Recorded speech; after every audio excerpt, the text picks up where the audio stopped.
Estamos começando mais um Desafio Profissão, um programa da equipe de orientação profissional do curso de Psicologia da PUC de São Paulo, do NASCE Orientação Vocacional e da TV PUC. E agora falaremos sobre um importante tema, o abandono de curso. E para isso conversaremos com o Romualdo Luiz Portela de Oliveira, que é graduado em Matemática, licenciatura, mestre e doutor e livre-docente em Educação, todos pela USP. Atualmente é professor da Faculdade de Educação da USP e coordenador de Educação da CAPES. Eu agradeço a sua participação. Prazer é meu. Então, vamos falar de abandono de curso. Por que as pessoas abandonam os cursos? Vamos começar por aí. Por aí. Eu acho que tem, na verdade, dois modelos ou dois tipos ideais de abandono. O primeiro é o abandono de curso, mas não da universidade. Então, é basicamente aquele estudante, em geral mais novo, que imagina ou tem uma quantidade de informações limitadas sobre o curso e quando ele entra, ele descobre que não é aquilo que ele quer. Eventualmente é um outro curso e aí ele abandona aquele curso, mas não abandona o ensino superior. E, portanto, esse tipo de abandono está relacionado com a quantidade de informação que o aluno tem, que o estudante muito jovem tem, às vezes também não tem muita definição do que quer fazer na vida e tal, sobre o curso. O outro tipo é um abandono decorrente de problemas externos ao curso, em geral.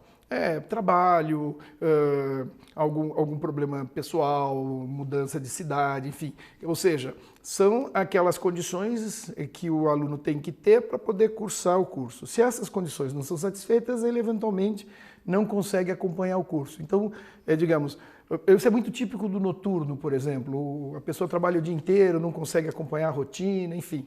Né? Então, você tem um tipo de abandono que é o abandono de curso e o outro que é de curso e o ensino superior. Ensino superior. Uhum.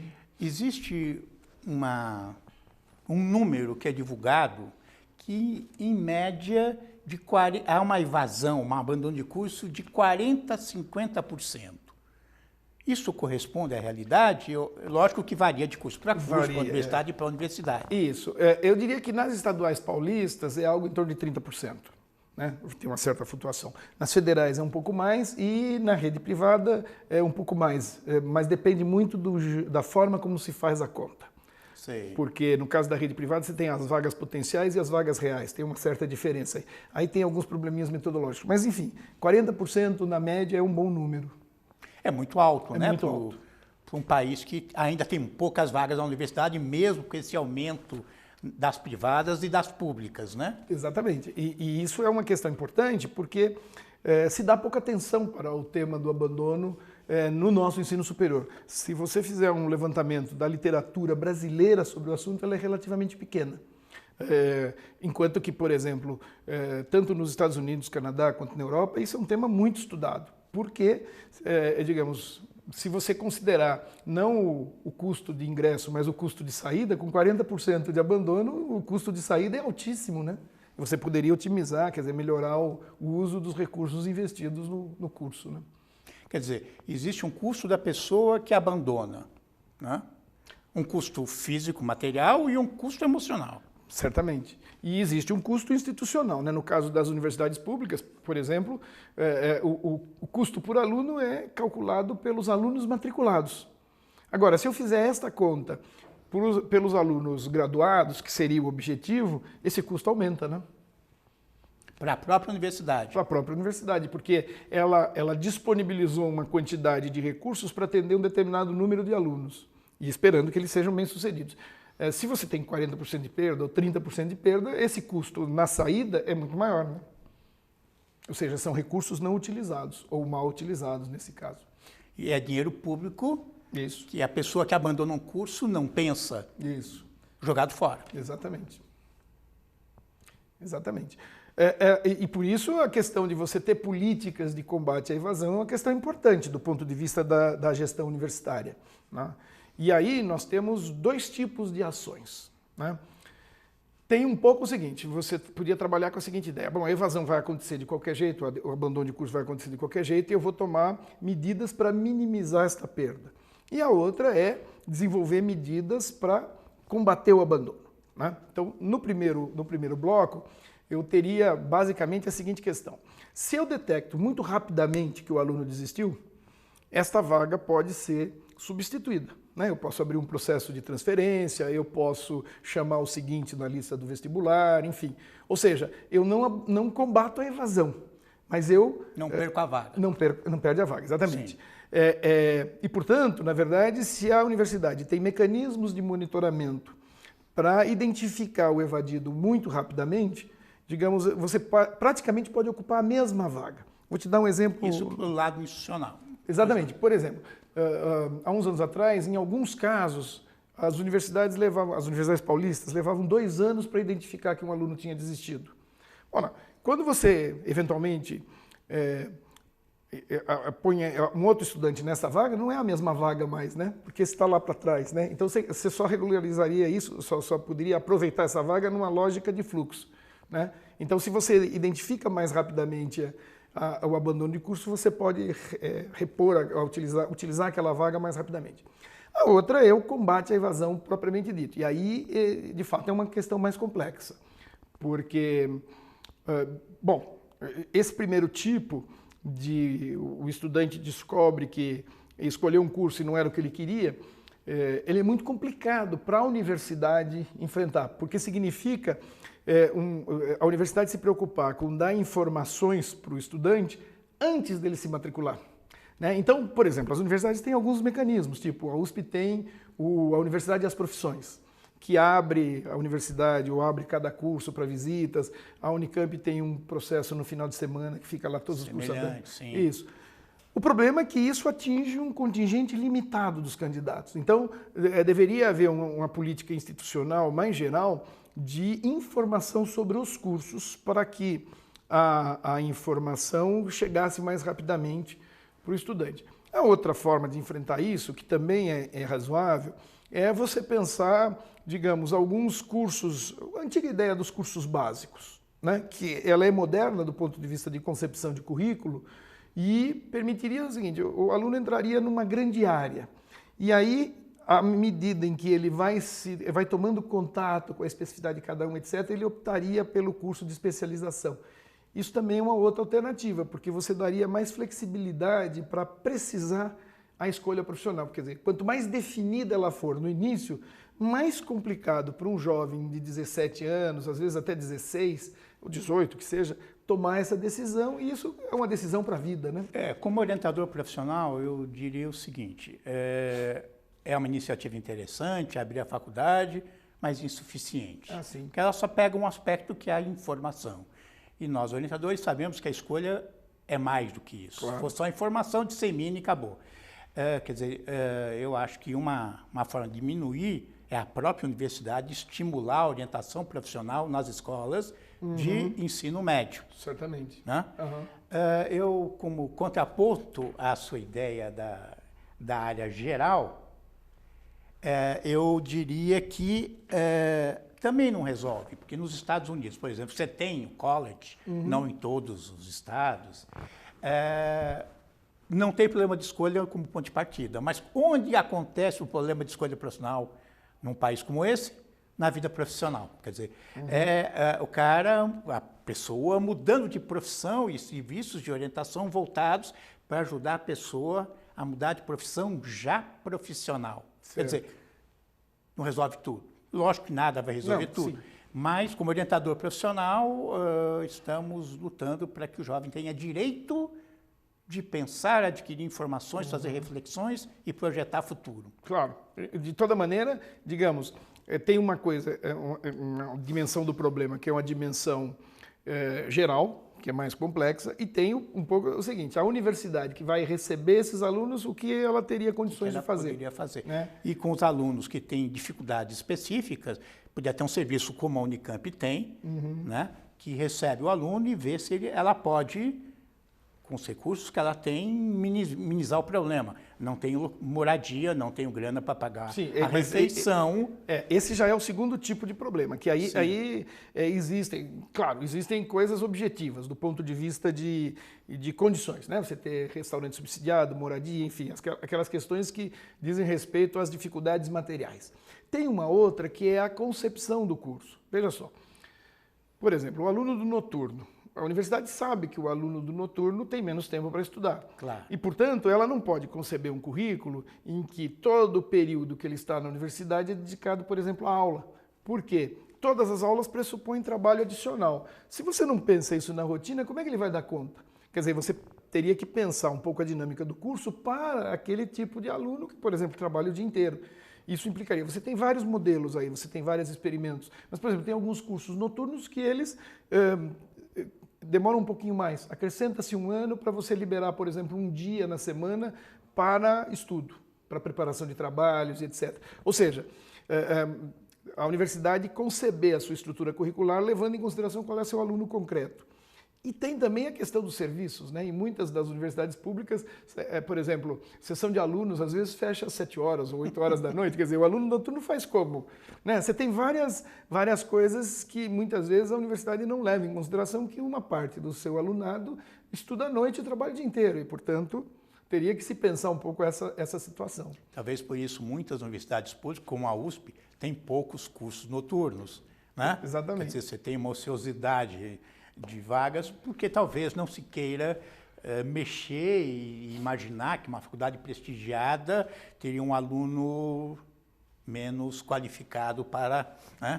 Pois é, mas aí nós temos um dispositivo da Constituição Paulista que exige que as 3 universidades ofereçam pelo menos 1/3 das suas vagas à noite. Isso teve uma batalha para que as universidades viessem a cumprir, mas hoje elas cumprem. O que é interessante é que foi 1/3 das vagas, não 1/3 das vagas em cada curso. Por quê? Porque, obviamente, isso que você falou é verdadeiro e a resistência é muito maior em determinados cursos. Claro. Por exemplo, especificamente medicina, por exemplo, a resistência é brutal. Claro. Né? E não que não seria possível, quer dizer, de novo, na lógica de você alargar o currículo, seria possível, né? Mas a ideia de que hoje nós já teríamos condições, a partir da experiência desse dispositivo da Constituição de 89, de, digamos, desenvolver essa proposta para que fosse por curso, seria uma questão interessante do ponto de vista de democratização do acesso à universidade e do uso mais eficiente dos recursos públicos que já estão lá. O custo disso é baixíssimo do ponto de vista institucional, né? Vamos pensar do lado do aluno agora. Como que a gente poderia falar para o aluno que está entrando, como diminuir a chance dele ter que trocar de curso? O que a gente poderia falar para ele? Eu acho que, antes de mais nada, ele, para fazer a opção, ele buscar a maior quantidade possível de informações e ver se ir conversar com já graduados na área, enfim, ele ter mais clareza do que é exatamente aquele curso, o que aquele estudante faz. Eu vou te contar uma ótima, que a gente fez muitas pesquisas sobre abandono de curso, e uma vez eu fui entrevistar uma aluna que tinha abandonado o curso de pedagogia, e eu perguntei por que ela tinha abandonado o curso. Ela falou assim, porque só discutia educação. Supostamente era isso que o curso devia fazer. Então, você tem muita questão de informação equivocada. Por exemplo, de novo no curso de pedagogia, tem muita gente que já tem uma graduação, por exemplo, em engenharia, em administração e tal, que se matricula num curso de pedagogia porque quer ir para a área de administração de escolas, enfim. O problema é que o curso tem um leque de questões que trata e o número de disciplinas que vão tratar exclusivamente disso é muito pequeno. Né? E, portanto, digamos, o aluno se desencanta muito rapidamente, porque o que ele quer não é o que o curso trata, ele vai ter um pedaço do curso que trata disso. Então, essa questão de informação é muito importante, inclusive para ele pensar depois se é de fato aquilo que ele quer. Né? Isso de um ponto de vista mais geral. A outra é que, enfim, algum nível de mobilidade vai ter, mesmo que tenha informação, porque depois ele falou, mas não era bem isso e tal. E aí tem a ver com a universidade ter mecanismos mais fáceis de mobilidade interna ali, né? Então, eu como orientador diria o seguinte, A informação por si só não é capaz de mudar. Quer dizer, eu trabalho com a ideia de que as pessoas ao longo da vida vão formando imagens, que eu chamo de cara nos meus trabalhos, formam caras os profissionais. Os profissionais têm cara, não são abstratos. Sei. Ninguém pensa, segundo Boroslavski, que é um autor argentino que iniciou essa história crítica na América Latina, ninguém pensa a profissão em abstrato. Né? Ninguém pensa a profissão em atividade, mas pensa essa profissão personalizada ou pessoalizada. Então, eu não quero ser jornalista em geral, mas eu quero ser jornalista igual William Bonner. Né? Certo. Eu quero ser educador que nem aquele professor que eu tenho, que eu admiro e gosto muito, por aí afora. E a informação, não é, por si só, não é capaz de destruir isso. Porque o aluno lê a informação confirmando aquilo que ele queria. Esse é um problema. Como orientador, eu digo, muito legal ir na informação, mas tem que ter alguém que repercuta esta informação. Né? Quer dizer, que trabalhe com ele. Eu vou dar um exemplo, depois a gente pode discutir. A feira da USP. Aí uma aluna estava trabalhando com um grupo, uma aluna foi e trouxe os materiais. Colocamos no chão e falamos, vamos dar uma olhada. Na época estava lançando o curso de sonografia, eles tinham um folder fantástico, fotografia do fundo do mar e tal. Imagine como era a divulgação dos cursos da Faculdade de Filosofia, Ciências e Letras e semelhantes. Eu diria que não era um mimeógrafo a álcool, porque não se usa mais. Era uma folhinha com texto. Só isto... Não é suficiente, claro. Já dava a cara do profissional. Ninguém pegou a folhinha. Pois é. Como é que é um profissional da Fefeleche chamado? Né? Então, que mais, então, se pode fazer? É o aluno conhecer outras coisas, é fazer planejamento de custos também na escola privada, não é? E acho que tem uma outra coisa, quer dizer, as nossas pesquisas sempre foram pensando do ponto de vista institucional, né? Ou seja, é uma questão importante para a universidade pensar isso, quer dizer, a gente não chegou a tratar especificamente as motivações e os problemas do ponto de vista do indivíduo, né? A gente pensou assim, quais são os tipos e que tipo de ação a universidade pode fazer. Tem uma questão que nos chamou muita atenção, praticamente 80% da evasão é um fenômeno de primeiro ano, muito rápido, e às vezes de primeiro semestre. Portanto... Quer dizer, ninguém do quarto ano lá... Isso. Existe, mas é muito mais raro. Quer dizer, tem uma outra evasão, que é a evasão do 2N, né? Quer dizer, nas universidades públicas você tem um prazo máximo para concluir o curso. E às vezes você tem um aluno que a gente chamou de aluno de permanência prolongada. Quer dizer, um aluno que, sei lá, o curso dura 4 anos, ele tem 8 para concluir o curso e ele vai fazer em 8, digamos. Ele vai fazendo mais lentamente. Eventualmente porque ele trabalha, coisa assim. Quer dizer, esse aluno, em princípio, não é um problema. Quer dizer, ele é um aluno que vai fazer o curso de maneira mais lenta porque ele foi adaptar o curso à sua rotina de vida, às suas condições, etc. Agora, você tem um picozinho de evasão quando vai se completando esse tempo final e ele avalia, eu dou um gás aqui, termino ou não vou conseguir. Então, você tem isso. Mas, basicamente, a evasão é um fenômeno de primeiro ano. E aí, quer dizer, do ponto de vista institucional, sugere que a universidade deveria ter uma preocupação especial. Por exemplo, você colocar professores mais experientes, professores, por exemplo, que têm uma preocupação de conversar com o fato de que o aluno está num processo de transição muito brusca, né? Digamos, a vida universitária é completamente diferente do que é tipicamente a vida do estudante de ensino médio. Quer dizer, na universidade ele vai estar muito mais solto, ele vai estar com muito mais responsabilidade e vai assumir o ônus dessas suas opções, etc. Então, você ter professores que se preocupem com essa transição, né, é uma questão importante. A outra é a questão dos vínculos, né? Quer dizer, então, toda a literatura que discute essa questão enfatiza que aquele estudante, mesmo com as dificuldades, etc., que cria vínculos no curso, seja com colegas, seja com professores, ele fica mais no curso do que... Ele tende a abandonar menos. Exatamente. Quer dizer, tem a questão de você ter, digamos, atividades que ajudem a agregar os alunos numa nova comunidade, que é diferente da comunidade que ele frequentava anteriormente, né? E a outra questão que também aparece como uma questão interessante do ponto de vista da ação administrativa é você ter, digamos, compartilhar entre professores estratégias para algumas especificidades que às vezes você tem. Por exemplo, não é raro, dependendo do curso, você ter turmas de primeiro ano muito grandes. Então, por exemplo, você fazer, digamos, troca de experiência entre professores de turmas grandes, o que deu certo, o que não deu, do ponto de vista de estratégias de ensino-aprendizagem, é bastante interessante também, porque é diferente, né? Você tem que trabalhar com turmas muito grandes do que o que acontece às vezes no final de curso, quando você tem uma certa especialização, que você vai trabalhar com turmas menores e, portanto, as estratégias que você pode lançar a mão são diferentes. Eu recebo alunos, às vezes, no meu escritório de orientação, que com 15 dias de aula, vem assim, não, descobri que não é isso que eu quero. Certo.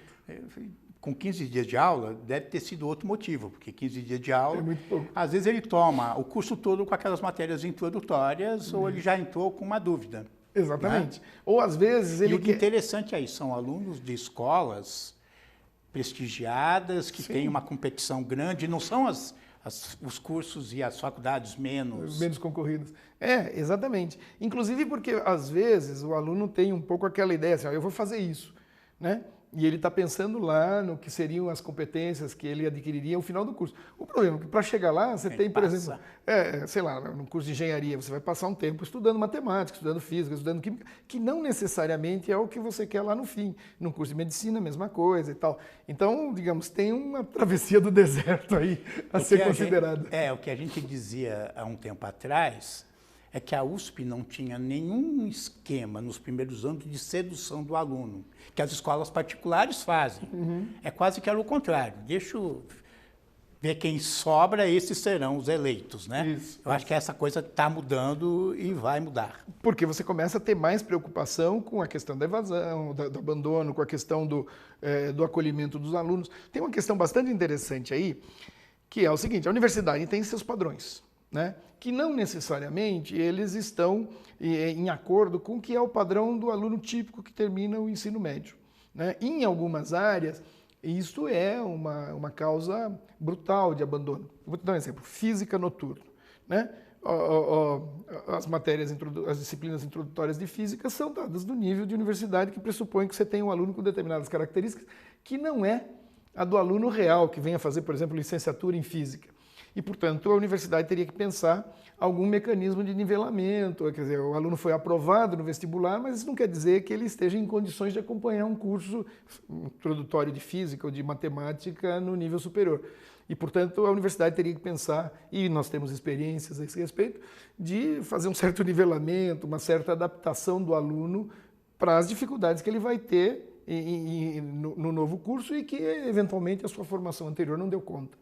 E os alunos que são beneficiados, eu sei que a USP não tem cotas, mas tem há algum tempo já estímulos vestibulares diferenciados. Ele abandona mais ou menos? Olha, a USP não tem, então nós não temos... Mas ela tinha uma pontuação... Tinha, e não se percebe, pelo que eu conheço de estudos, não se percebe muita diferença. Mas o que eu vejo de estudos nas universidades que tem é que não tem muita diferença, por duas razões. Primeiro, a cota... nos cursos mais concorridos, ela vai alterar 2 pontos num curso que tem uma pontuação muito alta. Quer dizer, mesmo com cota, aquele candidato beneficiado por cota tem uma pontuação alta, senão ele não entra nesses cursos, porque são altamente competitivos em qualquer nicho, né? Claro. Nos cotistas ou nos não cotistas. Em alguns cursos, a nota do cotista é mais alta do que o vestibular. Mas mesmo que seja mais baixa, é muito pouco mais baixa.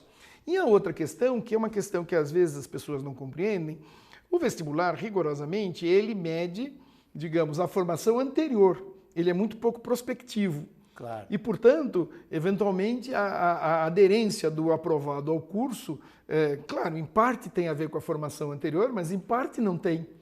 Por exemplo, tem a ver com a pessoa falar assim, pô, é isso mesmo que eu gosto. E se é isso mesmo que ele gosta, obviamente ele vai se entregar mais ao curso, vai estudar mais, etc. E, portanto, o desempenho posterior não é medido pelo vestibular. Eu vou te dar um exemplo. No caso da pedagogia, nós temos um fenômeno que é muito interessante. Nós temos um percentual relativamente alto de alunos de segunda graduação, que tem a ver com informação. Por exemplo, o aluno é graduado em História, por exemplo. Então, ele é licenciado em História, ele já é professor, e ele fala assim, eu quero ser diretor de escola. Então, vou fazer o curso de Pedagogia para poder ser. Só que ele tem outras alternativas, que são cursos de complementação e tal, que são muito mais rápidos. Então, do ponto de vista de racionalidade, ele fazer mais 4 anos de pedagogia para ser diretor não é uma opção muito racional. E, em geral, os alunos de segunda graduação, os vínculos que eles estabelecem são muito mais frágeis. E, portanto, eles evadem-se muito mais. Mas, por outro lado, no vestibular eles são muito competitivos, porque eles já têm um curso superior e tal. Então, você tem casos, às vezes, que os primeiros colocados evadem. Porque tem a ver com que o vestibular mede coisa para trás, não mede para frente. Né? Você falou de previsão, para encerrar, existe uma pesquisa clássica da Fundação Carlos Chagas dos tempos antigos que dizia: o vestibular não prevê nada. Existem alunos que tiveram ótimas notas, foram alunos regulares e se tornaram ótimos profissionais. Mas também alunos que foram péssimos, entraram nos últimos momentos, foram alunos ótimos ou péssimos profissionais. Não há essa previsão. Não. Porque, na verdade, se fosse uma prova previsível, não seria um vestibular que mede essencialmente a formação anterior. Teria que ter algum nível de prospecção. Pois é. Eu agradeço as suas contribuições. Foi um prazer. E até o próximo Desafio Profissão.